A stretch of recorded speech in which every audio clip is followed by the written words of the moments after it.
Cyber నేరాలు రోజు రోజుకు పెరిగిపోతున్నాయి. అవతల వారిని మోసం చేసైనా ఈజీగా డబ్బు సంపాదించడమే లక్ష్యంగా పెట్టుకున్నారు. ఇందుకోసం ముఠాలుగా ఏర్పడుతున్నారు. తెలుగు రాష్ట్రాల ఆవల కాల్ సెంటర్లు పెట్టుకొని మరి ప్రతిరోజు కోట్ల రూపాయల మనీ కాజేస్తున్నారు. మనిషి అత్యాసే వారి పెట్టుబడి. నమ్మలేకపోతున్నారా? Watch this report.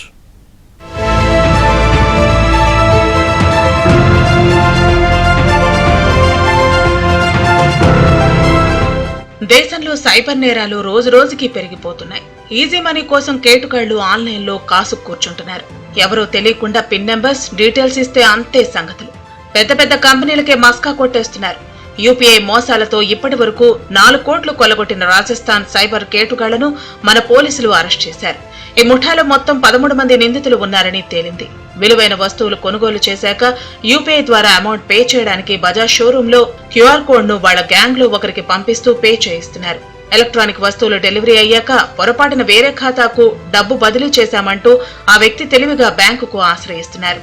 అలా చార్జ్ బ్యాక్ ఆప్షన్ ద్వారా తిరిగి డబ్బు పొందుతూ మోసాలకు పాల్పడుతున్నారు. బ్యాంక్స్ దృష్టికి, ఆర్బీఐ దృష్టికి సీనియర్ ఆఫీసర్స్తో డిస్కస్ చేస్తాం. ఇది ఫస్ట్ ప్రైమరీగా విలువైన వస్తువులను పర్చేజ్ చేసుకొని ఆ పర్చేజ్ అమౌంట్ ఏదైతే ఉంటుందో దాన్ని యూపీఐ ద్వారా నేరుగా పేమెంట్ చేయకుండా ఆ యూపీఐ స్కానర్ని ఫోటో క్లిక్ చేసి అవుట్ సైడ్ ఉన్న వ్యక్తులకు పంపేయడం జరుగుతుంది. ఆ అవుట్ సైడ్ ఉన్న వ్యక్తులు ఈ పర్చేజ్కి సంబంధించి అమౌంట్ని ట్రాన్స్ఫర్ చేయడం జరుగుతుంది. సబ్సిక్వెంట్లీ గూడ్స్ డెలివరీ చేసుకున్న తర్వాత 1-2 డేస్కి ఆ ట్రాన్స్ఫర్ చేసిన వ్యక్తి ఇమ్మీడియట్లీ యూపీఐకి కంప్లైంట్ రైజ్ చేయడం జరుగుతుంది. ఇది ఫ్రాడ్లెంట్ ట్రాన్సాక్షన్ అని. దాన్ని పెట్టుకొని వారి ఆ క్లాజ్నే ఆసరాగా పెట్టుకొని వీళ్ళు ఇమ్మీడియట్లీ ఆ పర్సన్ ఈ బజాజ్ ఎలక్ట్రానిక్స్ నుంచి ఛార్జ్ బ్యాక్ అమౌంట్ తోటి మళ్ళీ అంటే మొత్తం అమౌంట్ వాళ్ళకే వస్తుంది, గూడ్స్ మాత్రం డెలివరీ అయిపోతున్నాయి. దరిదాపుల్లో యాక్సెస్లో లేని వ్యక్తి కడుతున్నారు. కట్టడంతో ఇది ఫ్రాడ్ ట్రాన్సాక్షన్, నేను చేయలేదని అతను క్లెయిమ్ చేసుకుంటున్నారు. సో వెరిఫై చేస్తే ఇక్కడికి షోరూమ్ వచ్చిన వ్యక్తి వేరే ఉంటున్నాడు, కట్టే వ్యక్తి వేరే ఉంటున్నాడు. ఇది నాకు ఫ్రాడ్ ట్రాన్సాక్షన్ అయింది, నా మనీని నాకు రిటర్న్ చేయండి అని అతను క్లెయిమ్ చేస్తున్నాడు. కంపెనీల సంగతి అటుంచితే వీరి అత్యాశకు అమాయకులు నిలువున మోసపోతున్నారు. సెలబ్రిటీస్, ప్రభుత్వ అధికారులు, రిటైర్డ్ ఉద్యోగులు ఇలా ఎవరిని విడిచిపెట్టడం లేదు. ఈ కేవైసీలు, courier parcels, drug parcel, deep fake ఫోటోలు, డ్రగ్స్ ఇలా దేన్ని విడిచిపెట్టకుండా దోచేస్తున్నారు.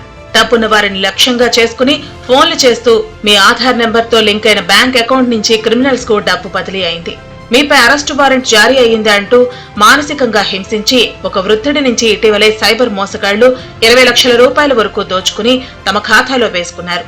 హైదరాబాద్ లో ఒక పోలీస్ అధికారి బంధువు నుంచి ఇన్వెస్ట్ చేస్తే లక్షల్లో ఆదాయం వస్తుందంటూ 16 లక్షలు కాజేశారు. ఇదే తరహాలో మరో రిటైర్డ్ ఉద్యోగి వద్ద 13.5 కోట్లు, ఇంకో రిటైర్డ్ ఇంజనీర్ వద్ద 8 కోట్లు దండుకున్నారు. ఇక హనీ ట్రాప్ల గురించి ఎంత చెప్పినా తక్కువే. హైదరాబాద్ లో 88 ఏళ్ల రిటైర్డ్ ఆర్మీ అధికారికి వల వేసి ఆయన నుంచి 17 లక్షలు కాజేశారు. ఒంటరి పురుషులకు మహిళలతో న్యూడ్ కాల్స్ చేయించి వారి నుంచి డబ్బులు గుంజుతున్న కేసులు పెరుగుతున్నాయి. ఇలా 1-2 రాష్ట్ర వ్యాప్తంగా వేలాదిగా కేసులు, ఎందరో బాధితులు. హైదరాబాద్ లో సైబర్ సెల్ అప్రమత్తమైన పోయిన డబ్బును తిరిగి రాబట్టడం చాలా కష్టంగా మారింది. మోసం జరిగిన వెంటనే ఫిర్యాదు చేస్తే సంబంధిత అకౌంట్ లావాదేవీలను నిలిపేసి రికవరీ చేసే అవకాశం ఉంటుంది. ఆలస్యమైతే అంతే సంగతులంటున్నారు పోలీస్ అధికారులు.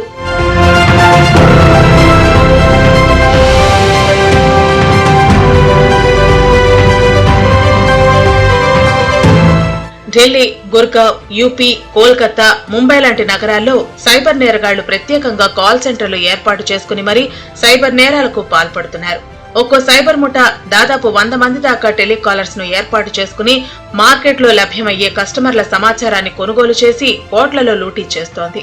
సాంకేతిక ఆధారాలు సేకరించి అక్కడికి వెళ్లిన పోలీసులకు ప్రధాన నిందితులు చిక్కకుండా టెలికాలర్స్, బ్యాంక్ ఖాతాలు సమకూర్చేవారు, సిమ్ కార్డులు అందించేవారు మాత్రమే దొరుకుతున్నారు. అసలు సూత్రధారులు మాత్రం కొన్నాళ్ల పాటు మరుగున ఉండి ఆ తర్వాత మళ్లీ బయటకొచ్చి కొత్త తరహాలో దందా మొదలు పెడుతున్నారు. దీంతో మళ్లీ వందల సంఖ్యలో కేసులు నమోదవుతున్నాయి.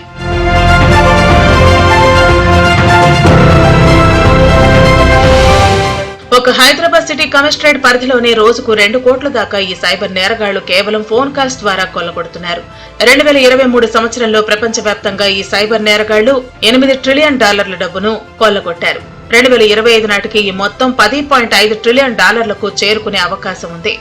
అది ప్రపంచంలోనే అతిపెద్ద 3వ ఆర్థిక వ్యవస్థతో సమానం. సైబర్ నేరాల బాధితుల్లో ఎక్కువ మంది విద్యావంతులు, సాఫ్ట్వేర్ నిపుణులే ఉన్నారు. సైబర్ సెక్యూరిటీ బ్యూరోకు ఏడాదిలో 2,52,000 ఫిర్యాదులందాయి. బాధితుల్లో ఎక్కువ మంది సాఫ్ట్వేర్ ఉద్యోగులే. ఆ తర్వాత స్థానాల్లో వైద్యులు, రిటైర్డ్ ఉద్యోగులు ఉన్నారు. నకిలీ మెసేజ్లు వస్తే జాగ్రత్తగా ఉండాలంటూ బ్యాంకులు పదే హెచ్చరిస్తున్నా చాలా మంది పట్టించుకోవటం లేదు. ప్రజల అత్యాశనే పెట్టుబడిగా సైబర్ కేటుగాళ్లు చెలరేగిపోతున్నారు. So be careful.